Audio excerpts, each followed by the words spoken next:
Halo teman-teman semua, masih dengan Advokat Agung di sini dalam acara Ngoceh, ngobrol dan cerita tentang hukum.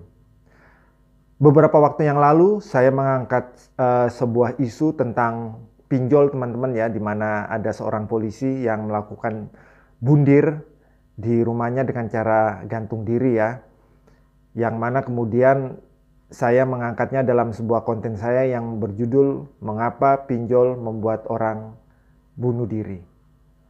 Dan di hari-hari ini secara berturut-turut antara tanggal 14, 15, 16 itu terjadi dua upaya bunuh diri yang dilakukan oleh dua keluarga. Yang satu di Kediri dan yang satu di Tangerang Selatan. Penyebabnya adalah karena ada dugaan mereka terlilit hutang pinjol. Namun untungnya yang di Kediri ya, upaya bunuh diri itu gagal karena mereka masih bisa diselamatkan, namun anak terkecil mereka yang berumur 2 tahun itu harus meninggal akibat upaya bunuh diri tersebut. Dan yang di Tangerang Selatan itu ditemukan semua keluarganya itu tewas oleh upaya mereka melakukan bundir, dan semuanya itu terjadi karena dugaannya terlilit hutang pinjol. Dari awal-awal ada beberapa konten saya teman-teman, bahwasanya pemerintah harus memperhatikan, ada 3 hal yang harus diperhatikan oleh pemerintah ya, terkait yang pertama adalah judi online. Itu sudah ditindaklanjuti oleh Komdigi. Kemudian ada penipuan online, dan yang ketiga itu adalah pinjaman online teman-teman.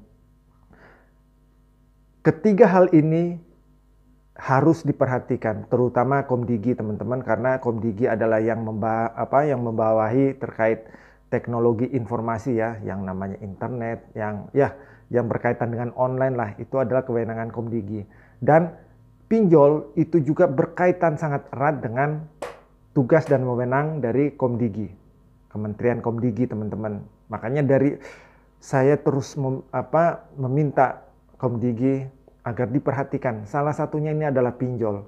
Berulang-ulang. Karena pinjol, selain judi online, pinjol ini juga merusak mental masyarakat. Kenapa merusak mental? Ketika mereka gagal bayar, yang pasti itu akan ada banyak sekali teror-teror yang masuk kepada mereka. Teror-teror yang pada akhirnya itu membuat mereka malu, membuat mereka tertekan, membuat mereka terintimidasi, dan akhirnya mereka korban yang gagal bayar atau galbay ini kemudian mengambil langkah yang sesat dengan melakukan bundir. Sudah banyak korban yang berjatuhan, namun upaya dari pemerintah dalam hal ini Komdigi tetap tenang-tenang saja. Terlebih lagi OJK, Otoritas Jasa Keuangan yang di Indonesia. Ini adalah regulator, ini adalah pengawas bagi keberlakuan usaha pinjaman online. Dan OJK ini seakan-akan tutup mata dengan kejadian yang terjadi akhir-akhir ini akibat pinjol ya. Orang bunuh diri, orang mencoba bunuh diri.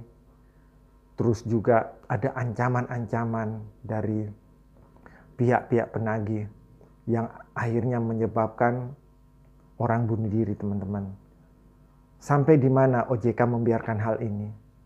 OJK harus mengawasi dengan ketat terkait bagaimana cara perusahaan-perusahaan pinjol ini ya, vintage ini dia bekerja. Bagaimana dia bisa memberikan pinjaman, dan bagaimana juga dia harus bisa memitigasi risiko yang ada. Jika memang ada masyarakat atau ada calon debitur yang ketika mengajukan pinjaman online harus dicek. Jangan asal dikabulkan, disetujui permohonan kredit. Karena ketika permohonan kredit disetujui dan mereka tidak mampu membayar, itu pasti akan membuat mereka bisa jadi mengambil keputusan dengan melakukan bundir. Karena apa? Mereka akan selalu didatangi penagih-penagih, debt collector yang penuh dengan ancaman, penuh dengan intimidasi, ya, yang membuat mereka akhirnya menjadi malu dan mengambil langkah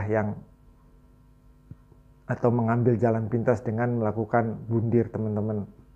Oleh karena itu, sekali lagi saya mohon Komdigi dan juga OJK, Anda harus memperhatikan, terutama OJK, Anda harus perhatikan juga nasib dari para debitur. Anda jangan hanya memikirkan kreditur, jalan usahanya bisa lancar, iurannya lancar, tetapi Anda mengabaikan jiwa atau keselamatan dari debitur akibat tindakan atau upaya penagihan-penagihan yang dilakukan oleh anggota Anda, vintage itu.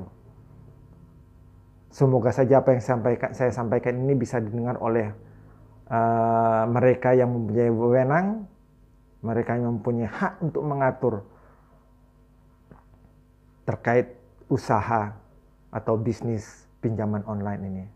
Semoga apa yang saya sampaikan ini bermanfaat dan menambah wawasan kita semua. Terima kasih.